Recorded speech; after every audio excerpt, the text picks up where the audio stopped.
Social media में गलत content ना देखें, है ना। मैं मतलब कैमरे में एडमिट करने में नहीं शर्माऊंगा कि मैं खुद को 1-2 थप्पड़ लगा लेता हूँ कभी कभी, जब मुझे ऐसा लगे कि मज़ा आ गया, तो वो मज़े वाली फीलिंग आएगी आपको, है ना। I am very focused, I don't look at anything else, there is no peripheral that is important for me. Movies are not important, media is not important, I am thankful to them, but they are not important for me. देखिए, motivated आप तब रहेंगे जब आप 2 चीज़ें कर लें life में। वो क्या है, मेरे सीनियर ने मुझे, जो पिछले साल एनएलएस से एलएलएम कर रहे थे, उन्होंने मुझे YG लॉ के नोट्स का रेफरेंस दिया, मुझे शेयर किए उन्होंने अपने नोट्स। उन्होंने कहा कि इससे पर 2 तरीके की तैयारी हो सकती है। एक होती है गोरिल्ला वॉरफेयर, है ना, बस कूद जाओ, है ना, और जितना हो सके आप लड़ो। एक बुरी स्ट्रैटेजी से होती है, आप सीरियस नहीं है, फिर आप तैयारी के लिए सीरियस नहीं है। अगर आप तैयारी के लिए जिस दिन सीरियस, वो उसको मंदिर का दर्जा दें अपनी सीट को, और आपका स्टडी टेबल आपका मंदिर ही है, तब डिसिप्लिन, कंसिस्टेंसी और वर्क एथिक्स का तड़का लगाइए और फिर मजे देखिए। आपने मोटिवेशन का पूछा था, स्ट्रेस मैनेजमेंट का मौका जब भी किस्मत देती है, दिन की तैयारी के दिन तुमको मुहूर्त देती है, तो मांगती है तुझसे हर बूंद पसीना, है ना। बहुत बात सिलेबस है, और बच्चे इस पेपर 1 की पढ़ाई में क्या होता है कि बच्चे बहुत ओवरवेल्म हो जाते हैं इतना सिलेबस देखिए, वो समझ नहीं पाते उनको क्या पढ़ना है क्या नहीं पढ़ना है। और किसी भी परीक्षा में सबसे ज़्यादा इंपॉर्टेंट यही होता है ये समझना कि हमें क्या नहीं पढ़ना है, क्या पढ़ना है वो इंपॉर्टेंट है, क्या नहीं। तैयारी कंसिस्टेंसी मांगती है, एफर्ट्स मांगती है, और हमारे पास जितना हो, जैसे मान लीजिए अगर कोई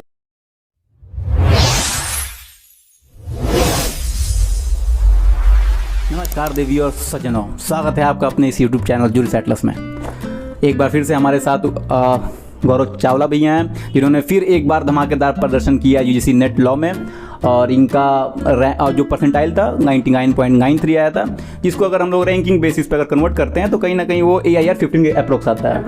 हाँ, AIR 15 आता है, 1515।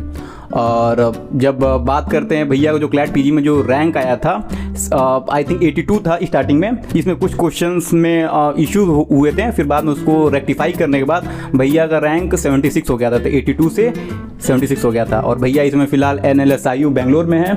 और स्वागत है भैया एक बार आपका फिर से इस YouTube चैनल ज्यूरिस एटलस में।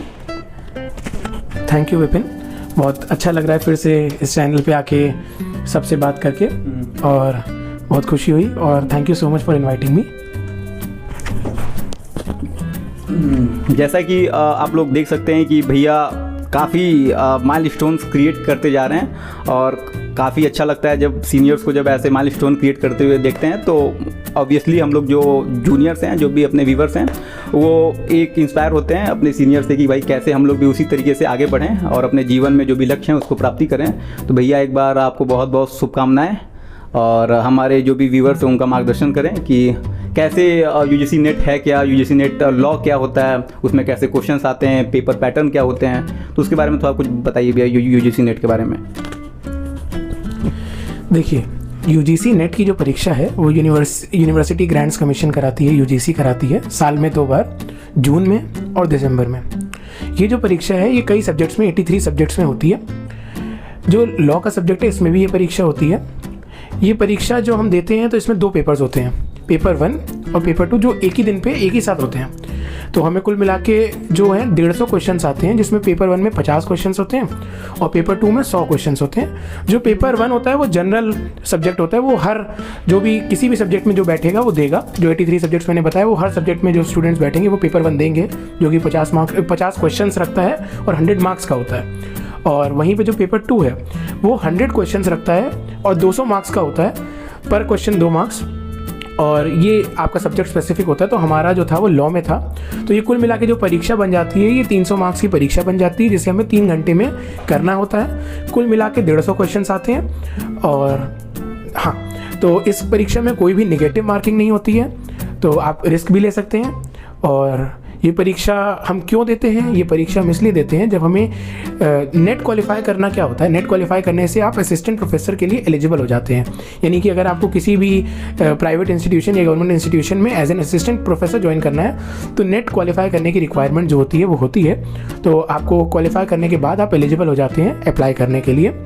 तो एक क्वालिफाइंग एग्जामिनेशन कह लीजिए है। जो बच्चे बहुत अच्छा स्कोर करते हैं इसमें वो JRF क्वालिफाई कर जाते हैं। जो बेसिकली ऑल इंडिया आपके पास जैसे 25,000 बच्चों ने नेट के लिए जून में अपीयर हुआ था, तो उसमें अनरिजर्व कैटेगरी में 73 JRFs अलॉट हुए थे। तो जो टॉप परफॉर्मिंग कैंडिडेट्स होते हैं उनको JRF मिलता है। अब सवाल आता है ये JRF क्या होता है? JRF का फुल फॉर्म होता है जूनियर रिसर्च फेलोशिप। इसमें क्या होता है कि अगर आप अपना मास्टर्स कंप्लीट करने के बाद PhD में इनरोल करते हो तो आपको पर महीने सरकार से स्टाइपेंड दिया जाता है। अराउंड 37,000 रुपीज़ आपको स्टाइपेंड प्लस आपको HRA मिलता है। तो लगभग आपको 45,000 के आसपास आपका जो बन जाता है, आपका सोर्स ऑफ इनकम कह लीजिए, स्टाइपेंड कह लीजिए, तो वो आपका बन जाता है जब आप अपना PhD करते हो। फॉर 5 ईयर्स आपको ये मिलता है, 2 साल तक आपको ये अमाउंट मिलती है। फिर 3rd ईयर ऑनवर्ड्स अगर आप SRF के लिए क्वालिफाई हो जाते हो तो आपको जो अमाउंट है वो थोड़ा सा और इन्हांस हो जाता है। तो इस तरीके से ये जो परीक्षा है तो UGC नेट हम देते हैं। जो बहुत अच्छा स्कोर करते हैं वो JRF भी क्वालिफाई हो जाते हैं। तो इस तरीके से ये परीक्षा पूरी तरीके से इसको बनाया गया है इस तरीके से। और एक चरण और होता है जो नेट से नीचे का चरण होता है, वो होता है PhD ओनली। तो बच्चे जब एग्ज़ाम देते हैं तो या तो उनका रिजल्ट आएगा तो उसमें PhD ओनली लिखा होगा, या तो नेट एंड PhD, नेट नहीं लिखा होता, नेट की जगह असिस्टेंट प्रोफेसर लिखा होता है, असिस्टेंट प्रोफेसर एंड PhD, और या फिर आपका JRF एंड असिस्टेंट प्रोफेसर। तो ये अंडरस्टूड हो जाता है कि आप फिर सारी ही चीज़ों के लिए एलिजिबल हो। तो ये आपके स्कोर के हिसाब से हायरार्की डिसाइड होती है, और जैसा आपका स्कोर है उस हिसाब से आपकी एलिजिबिलिटी होती है। अगर आपका स्कोर बहुत ही कम है तो आप दोबारा अटेम्प्ट करोगे, और फिर उस हिसाब से 3 चरण के बीच में कहीं ना कहीं आप फॉल करोगे। भैया जब पेपर 1 और पेपर 2 के बारे में बात करते हैं तो पेपर 1 जो होता है काफ़ी बेसिक सा होता है, जिसमें टीचिंग एप्टीट्यूड हो गया, रिसर्च एप्टीट्यूड हो गया, मैथ्स भी आता है, रीजनिंग भी आता है, और मिला जुला के आई थिंक 10 सब्जेक्ट्स हैं इसमें। जनरल इंटेलिजेंस हो गया, इन्वायरमेंट एंड पीपल हो गया। तो क्योंकि सिलेबस है बहुत वास्ट और पता नहीं क्या आएगा, कहाँ से आएगा, और जब 50 क्वेश्चन आते हैं और आई थिंक 10 आपके पास सब्जेक्ट्स हैं, तो आई थिंक 5 क्वेश्चन पर सब्जेक्ट से आएंगे और पता नहीं कहाँ से आएंगे, क्योंकि सिलेबस बहुत वास्ट है। और जब पेपर 2 के बारे में बात करते हैं तो लॉ से काफ़ी सेंट्रिक क्वेश्चंस आते हैं और लॉस के सब्जेक्ट्स रहते हैं। और जब पेपर 2 के बारे में जब बात करते हैं तो काफ़ी जो नेट JRF के जो पेपर्स होते हैं वो काफ़ी मेमोरी बेस्ड क्वेश्चंस होते हैं। जैसे आपकी कंसेप्चुअल बेस्ड क्वेश्चन नहीं पूछे जाएंगे पेपर 2 में। जैसे अगर आप लॉ पढ़ रहे हैं तो coming together and holding together क्या होता है, एसर्शन और रीजनिंग दिया गया है, तो कंसेप्चुअल बेस्ड नहीं आते हैं, बल्कि ज़्यादा मेमोरी बेस्ड क्वेश्चंस आते हैं कि अच्छा ठीक है फंडामेंटल ड्यूटीज़ हैं तो उनको आप जो है उसी ऑर्डर में आप अरेंज करिए ABCDE में। और यूनाइटेड नेशन चार्टर है तो यूनाइटेड नेशन चार्टर में जो आर्टिकल 1, 2, 3, 4 तक इसमें क्या दिया गया है तो उसी ऑर्डर में आप अरेंज करिए ABCD। तो ये ज़्यादा मेमोरी बेस्ड क्वेश्चन नहीं हो जाता है ये पेपर 2। तो इसमें मेरे 2 क्वेश्चन हैं पेपर 1 और पेपर 2 के बारे में, और सबके लिए क्या स्ट्रेटजीज होगी, और जो मेमोरी बेस्ड क्वेश्चन है भैया उसके बारे में कुछ बताइए। देखिए पहले पेपर 1 के बारे में बात कर लेते हैं। तो पहले हम लोग पेपर 1 के बारे में बात कर लेते हैं। जो पेपर 1 है वो आज कहीं ना कहीं मुझे ऐसा लग रहा है कि दिवाली में जो उनके रिस्पॉन्स में यहाँ पे हमारे गमले भी हिल रहे हैं। तो बात कर लेते हैं पेपर 1 की। जो पेपर 1 है वो मैंने आपको पहले भी बताया, उसमें 50 क्वेश्चन आते हैं और बहुत वास्ट सिलेबस है। और बच्चे इस पेपर 1 की पढ़ाई में क्या होता है कि बच्चे बहुत ओवरवेल्म हो जाते हैं। इतना सिलेबस देख के वो समझ नहीं पाते उनको क्या पढ़ना है क्या नहीं पढ़ना है। और किसी भी परीक्षा में सबसे ज़्यादा इंपॉर्टेंट यही होता है ये समझना कि हमें क्या नहीं पढ़ना है। क्या पढ़ना है वो इम्पोर्टेंट है, क्या नहीं पढ़ना है ये समझना ज़्यादा इंपॉर्टेंट होता है, क्योंकि हमें अपना टाइम वेस्ट नहीं करना होता है। मेरे लिए पेपर 1 की पढ़ाई बहुत टफ नहीं रही, बहुत आसान रही, क्योंकि मैंने उसको आसान तरीके से ही पढ़ा। और एक जब हम जंग में जाते हैं तो 2 तरीके की तैयारी हो सकती है। एक होती है गोरिल्ला वॉरफेयर, है ना, बस कूद जाओ, है ना, और जितना हो सके आप लड़ो। एक पूरी स्ट्रैटेजी से होती है। तो जो मेरी पेपर 1 की तैयारी थी उसको मैं कुछ हद तक गोरिल्ला वॉरफेयर कहूँगा, क्योंकि मैंने बहुत लिमिटेड सोर्स से पढ़ा और फिर मेरा यही ऑब्जेक्टिव था कि मैं जितना भी पढ़ पाऊँगा उतना ही पढ़ूंगा और जितना भी अटेम्प्ट कर पाऊँगा उतना ही अटेम्प्ट करूँगा। तो मैंने पेपर 1 को लेकर ये साफ सरल स्ट्रैटेजी बनाई थी, क्योंकि बहुत वास्ट सिलेबस है और उसको हमें लिमिट करना होता है। अब सवाल आता है मैंने उसको लिमिट किया कैसे। एक YouTube चैनल है कुमार भारत सर का, उन्होंने बहुत शानदार बहुत अच्छी प्लेलिस्ट बनाई हुई है हर यूनिट की। तो जब मैंने पहले मार्केट में बुक्स ट्राई करी, मैंने देखा, मैंने ये समझा कि मेरे पास तैयारी के लिए 4 महीने थे। जून में मुझे परीक्षा देनी थी, फरवरी में मैंने अपनी पढ़ाई चालू करी, 20 फरवरी के आसपास मैंने तैयारी स्टार्ट करी और 25 जून को एग्ज़ाम था। डेट नहीं आई थी लेकिन मुझे मालूम था जून में एंड में होगा एग्ज़ाम। तो 4 महीने में मैंने जब वो बुक देखी, मैं समझ गया था कि 4 महीने में मैं इसको अच्छे से नहीं पढ़ पाऊँगा। 1 टाइम रीड कर लूँगा, 2 टाइम रीड कर लूँगा, लेकिन मुझे याद नहीं होगी 4 महीने में। तो 2 बुक्स आती हैं, एक अरिहंत की बुक आती है पेपर 1 के लिए, और एक KVS मदान आती है। और भी बुक्स आती हैं, ये 2 सुपर हिट बुक्स हैं जो हर कैंडिडेट को मालूम है। इसके अलावा एक यूट्यूब चैनल है कुमार भारत सर का। तो ये 3 चीज़ों में मैंने कंपैरिजन किया और मैं ये समझ गया कि 4 महीने में अगर मुझे सब कुछ पढ़ना तो वो तो संभव नहीं है। मैक्सिमम कैसे पढ़ सकें और मैक्सिमम मार्क्स कैसे फेच कर सकें, ये समझना पड़ेगा। तो जब मैंने कुमार भारत सर का पहला वीडियो देखा तो उस वीडियो में उन्होंने ये चीज़ बोली कि उन्होंने डायरेक्टली इसी क्वेश्चन को एड्रेस किया कि बच्चों, मैं बहुत टू द पॉइंट पढ़ाता हूँ और जितना ज़रूरत है उतना ही पढ़ाता हूँ। मुझसे पढ़ेंगे अगर आप केवल यूट्यूब पे तो आपके 25 से 30 सवाल सही हो जाएंगे। अगर आप मेरा कोर्स ले लेंगे तो सकता है 30 से 35 सवाल आपके सही हो जाएं, उससे ज़्यादा सही हो जाएं। तो वो कोर्स बेचते नहीं हैं, वो बस बता देते हैं अपने कोर्स के बारे में। यूट्यूब में उनकी सारी वीडियोज़ अवेलेबल हैं और जिसको वो क्लेम कर देंगे आप 25 से 30 सवाल सही कर लोगे अगर आपने ढंग से देखी है। तो मैंने उन पर कॉन्फिडेंस रखा। हमें कभी कभी लोगों पे भरोसा करना आना चाहिए, खासकर तब जब आपके पास समय कम हो और आप रिस्क नहीं ले सकते हो, तो आप अलग तरीके के रिस्क लेते हो। तो मैंने इस तरीके का रिस्क लिया। तो पेपर 1 में केवल मैंने उनके द्वारा जो पढ़ाया गया उसको शिद्दत से ढंग से पढ़ा। रोज़ ऑन एवरेज मुझे लगता है मैंने शायद 1 ही घंटा उनसे पढ़ा, रोज़ 1 घंटा पेपर 1 के लिए, क्योंकि वो 1 घंटा अगर हम रोज़ पढ़ेंगे तो 3 महीने में आराम से, मतलब बिल्कुल केक वॉक तरीके से हम उनकी पूरी प्लेलिस्ट ख़त्म कर लेंगे। तो रोज़ 1 घंटा आप मुझे मान के चलो कि पेपर 1 में मैंने दिया। तो जितना बड़ा आप सिलेबस बता रहे हो 10 यूनिट है, वो बहुत लिमिट हो गई। और पेपर 1 में आखिरी में जब मेरा स्कोर आया तो मेरे 34 सवाल सही हुए आउट ऑफ 50, जो बन गया 68। 34 × 2, क्योंकि हर क्वेश्चन 2 मार्क्स का होता है, 68। पेपर 2 में मेरी परफॉर्मेंस थोड़ी सी ज़्यादा अच्छी, मैं कह लूँगा जिस हिसाब से पेपर आया था उस हिसाब से ज़्यादा अच्छी हुई कंपैरेटिवली। तो मेरा स्कोर और बूस्ट हो गया। तो इस वजह से मेरा जो टोटल स्कोर बना जो 210 बना, और अब की बार JRF के लिए जो कट ऑफ थी वो 200 थी आउट ऑफ 300। तो मेरा 210 स्कोर बना, तो मैं क्लियर कट JRF हो गया। तो इस तरीके से मैंने स्ट्रैटेजी बनाई थी और मैं प्रिपेयर था मेंटली कि, और जब कुमार भारत सर पढ़ाते हैं तो उनकी एक अच्छी बात ये है कि वो पढ़ाने के बाद PYQs सॉल्व कराते हैं। 15 मिनट की वीडियो में ही वो उस टॉपिक को पढ़ा भी देंगे और उस टॉपिक से जुड़े हुए PYQs भी आपको दिखा देंगे। तो आपको कॉन्फिडेंस रहता है कि जो सर ने पढ़ाया था वही तो पूछा गया। तो इस तरीके से मैंने पेपर 1 को एड्रेस किया। पेपर 2 पे आ जाते हैं। पेपर 2 आपने सही कहा, बहुत रोट लर्निंग है उसमें, है ना, बहुत ज़्यादा, जिसको अमूमन लोग रटना बोलते हैं। तो बहुत है, काफ़ी है उसमें रटने की चीज़ें। मुझे ये चीज़ मालूम थी इसमें रटने का बहुत कुछ है, याद करने का बहुत कुछ है। तो जब आपके पास याद करने का बहुत कुछ होता है ना, तो आपको अपना सोर्सेज रिस्ट्रिक्ट करने होते हैं। समझने का भी बहुत कुछ होता है, तब भी आपको सोर्सेज रिस्ट्रिक्ट करने चाहिए। याद करने का बहुत कुछ है, तब तो और ज़्यादा रिस्ट्रिक्ट करने चाहिए, है ना, ताकि एक चीज़ को आप कई बार पढ़ पाओ। तो मुझे मेरे सीनियर है, मैंने थोड़ी सी रिसर्च इस पर भी करी थी कि मुझे कहाँ से पढ़ना। तो मैंने पहले एक अरिहंत की बुक खरीदी पेपर 2 पे, बट वो मुझे बहुत खास नहीं लगी। मेरा पर्सनल जो रिस्पॉन्स रहा वो कुछ खास नहीं रहा। मैंने शुरुआत के कुछ दिन उसे पढ़ा, 5-10 दिन, बट मुझे वो कॉन्फिडेंस नहीं आ रहा था पढ़ के कि मैं इस पेपर को क्रैक कर लूँगा, क्योंकि मैंने PYQs पे ही मैं आऊँगा अभी थोड़ी सी देर में। तो मुझे वो कॉन्फिडेंस नहीं आ रहा, तो मैंने अपनी सोर्स चेंज करी। शुरुआती दिनों में ही सोर्स चेंज कर ली। मेरे सीनियर ने मुझे, जो पिछले साल NLS से LLM कर रहे थे, उन्होंने मुझे YG लॉ के नोट्स का रेफरेंस दिया, मुझे शेयर किए उन्होंने अपने नोट्स। उन्होंने कहा कि इससे एक बार आप देखो पढ़ के कैसा लग रहा है। तो मैंने नोट से पढ़ा, क्योंकि मेरे बेसिक्स ठीक ठाक थे, जो लॉ के सब्जेक्ट्स हैं उन पे ठीक ठाक, मतलब जब उनको पढ़ा तो याद आ रहा था कि ये पढ़ा हुआ है। तो बहुत ज़्यादा बेस डेवलप करने की जरूरत नहीं पड़ती है कि बेस, जैसे कॉन्स्टिट्यूशन आर्टिकल 14 कहीं समझाया गया तो पता है क्या है, फिर केस लॉज याद करने की ज़रूरत है, लेकिन आर्टिकल 14 क्या है ये पता है ना। तो इस तरीके से कई सारी चीज़ें आ रही थी। तो जब मैंने नोट्स देखे तो मुझे कोचिंग आउट करने की जरूरत नहीं लगी। मुझे भैया के नोट्स, जो भैया ने मुझे शेयर किए YG लॉ के नोट्स, वो मुझे सफिशिएंट लगे अपने लिए पढ़ने के लिए।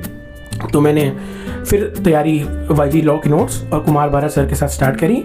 ये सब प्रक्रिया करने से पहले मैं आपको बता दूं कि युद्ध में जाने से पहले मैंने अपने जो बैग था, जो मेरे पास जो बैग था उसमें मैंने गोला बारूद सब रख लिया था। वो गोला बारूद है PYQs की तैयारी। तो जनवरी में मैं इंटर्नशिप कर रहा था एक डिस्ट्रिक्ट कोर्ट में, एक एडवोकेट सर के यहाँ। तो जब मैं इंटर्नशिप कर रहा था तो बहुत कम टाइम मिलता था, लेकिन साथ साथ मैं पैरेलली PYQs पढ़ता रहता था। मतलब जब मैं घर आता था 1 घंटा मिला, आधा घंटा मिला, PYQs मैंने स्टार्ट कर दिए थे। पेपर 2 की बात कर रहा हूँ, पेपर 2 के PYQs। अरिहंत की एक बहुत अच्छी बुक आती है, जो भी व्यूअर्स तैयारी कर रहे हैं, मतलब मैं आँख बंद करके आपको सजेस्ट करूँगा आप खरीद लें। आपको कोई दूसरी सोर्स मालूम है जो बहुत अच्छी है तो आप उसको प्रेफर करें, लेकिन मेरी जानकारी में जो सोर्स है वो अरिहंत के PYQs की बहुत अच्छी सोर्स है। तो मैंने वो बुक खरीदी और जनवरी से फरवरी तक मैंने उस बुक को लगाया। फरवरी में जब मैंने तैयारी स्टार्ट कर दी तो मैंने पैरेलली PYQs को लगाया।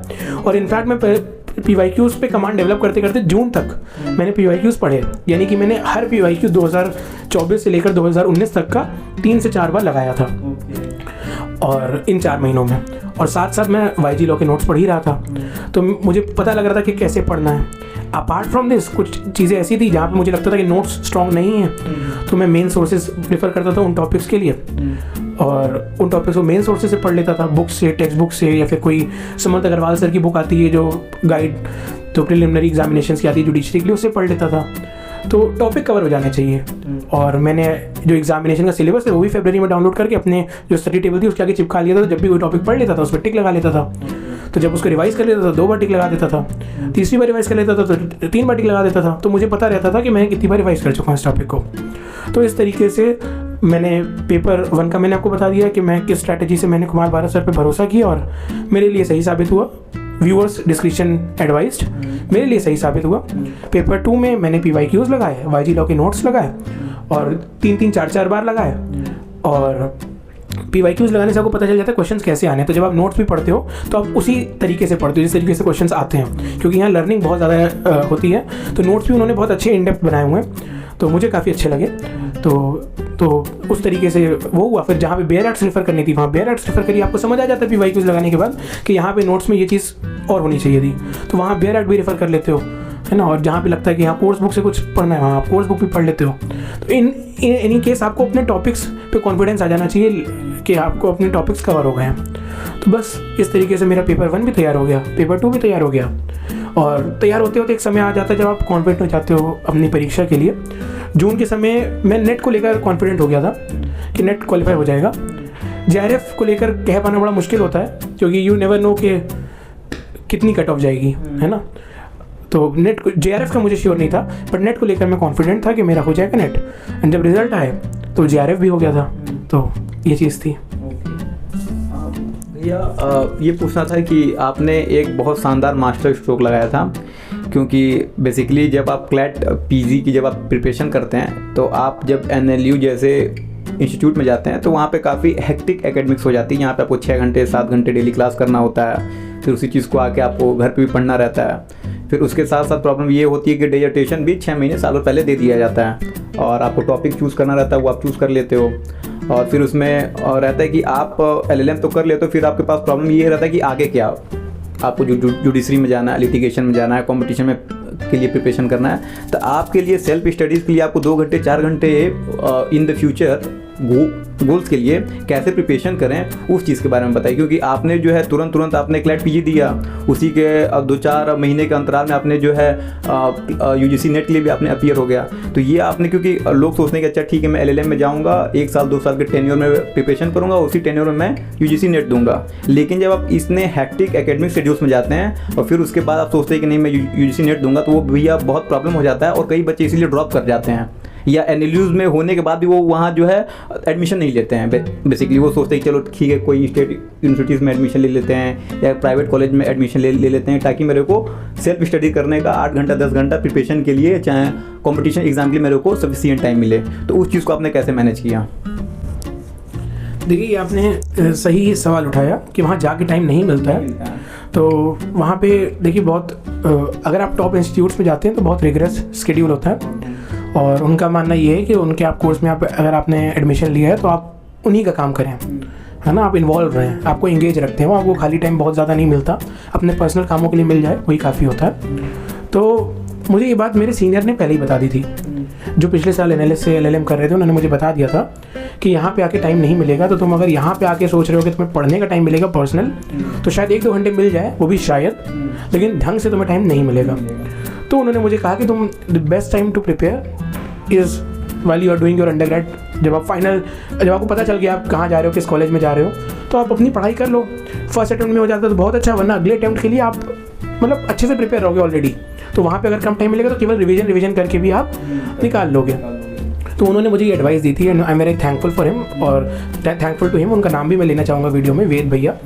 तो उन्होंने मुझे बोला था कि यहाँ के बहुत मुश्किल हो जाता है, और उन्होंने वहाँ पे बच्चों के एग्जांपल्स भी दिए थे मुझे। तब मैंने ये प्लान बनाया कि क्योंकि जनवरी में मैंने इंटर्नशिप करी, और पहले मेरा प्लान यही था कि मैं जनवरी से जून तक पूरी इंटर्नशिप्स ही करने वाला हूँ। बट फिर मुझे लगा कि जब मैंने 1 महीना इंटर्नशिप कर लिया तो बार बार मुझे ये लग रहा था कि वहाँ जाके पता नहीं टाइम मिलेगा कि नहीं मिलेगा। तो फिर मैंने ये प्लान बनाया कि अब इंटर्नशिप्स को थोड़ा सा होल्ड पे रख के एक बार इस काम को भी देख लिया जाए, क्योंकि कॉलेज कंफर्म हो चुका था। एक बार कॉलेज कंफर्म हो जाता है तो चीज़ें आसान हो जाती हैं। तो रैंक ने कॉलेज बता दिया था कि कौन सा कॉलेज मिलने वाला है, रैंक से समझ आ गया था, तो इसीलिए तैयारी करी। जो बच्चे इस समय LLM कर रहे हैं उनको अंडरस्टूड है कि प्रॉब्लम हो रही होगी। जो जितना भी टाइम मिले आप उसको अच्छे से यूटिलाइज़ करिए, है ना। तैयारी कंसिस्टेंसी मांगती है, एफर्ट्स मांगती है, और हमारे पास जितना हो, जैसे मान लीजिए अगर कोई 5,000 कमाता है ना, तब भी वो घर चला लेगा अगर वो अपने खर्चे कम कर दे, है ना। 50,000 कमा रहा है तब भी वो घर चला लेगा अगर अपने खर्चे कम कर दे। 5 लाख कमा रहा है लेकिन उसके खर्चे बहुत ज़्यादा है तो घर नहीं चला पाएगा। तो इसी तरीके टाइम भी होता है ना। अगर आपके पास लिमिटेड टाइम है लेकिन उसमें आप फोकस के साथ, समझदारी के साथ अपनी पढ़ाई करते हैं तो जितना टाइम है वो काफ़ी हो जाता है। आपके पास बहुत टाइम है लेकिन फोकस नहीं है, या फिर आपके पास बहुत टाइम है लेकिन आप बहुत सारी चीज़ों में इन्वॉल्व हैं और आपने कोई एक चीज़ ऐसी दृढ़ निश्चय नहीं किया कि यही करना है, तो थोड़ा सा प्रॉब्लमेटिक हो जाता है। तो इसीलिए अगर आपके पास कम टाइम है तो उसको लेकर रिग्रेट ना करें, इसको लेकर परेशान ना हो, जितना है जो है उसी में मेहनत करें, because that is the best thing for you, है ना। उतना ही टाइम है तो अब उस पर हमें सोचने की ज़रूरत नहीं है कि क्यों, क्या, कैसे, जो है सो है। तो कोई भी चीज़ है उसको एक्सेप्ट करिए। जितनी जल्दी आप एक्सेप्टेंस की स्टेज में आते हैं उतनी जल्दी आप प्रोग्रेस की स्टेज में आते हैं। तो acceptance is the first step towards progress, ठीक है। तो आप एक्सेप्ट करिए कि आपके पास कम टाइम है लेकिन जितना है उसमें मेहनत करिए और उसमें अपने बेस्ट एफर्ट्स डालिए। बाद में एग्ज़ाम देते समय ये नहीं लगना चाहिए कि वो 2 घंटे क्यों नहीं पढ़ा पर डे, ये सोच के कि 2 घंटे में नहीं होगा। अगर आपके पास 2 महीने हैं जिसमें आप 2 घंटे पढ़ सकते हैं तो वो क्यों नहीं किया। आप इन एनी केस आप अगली, मान लीजिए पहली साइकिल में नहीं पास हुए, नहीं आपका JRF क्वालिफाई हुआ, नहीं नेट क्वालिफाई हुआ, अगली साइकिल में जो आप टाइम ऑलरेडी दे चुके हैं वो तो आप दे चुके हैं ना, तो अगली साइकिल में आपको उसमें हेल्प होगी, अगली साइकिल में टाइम कम लगेगा।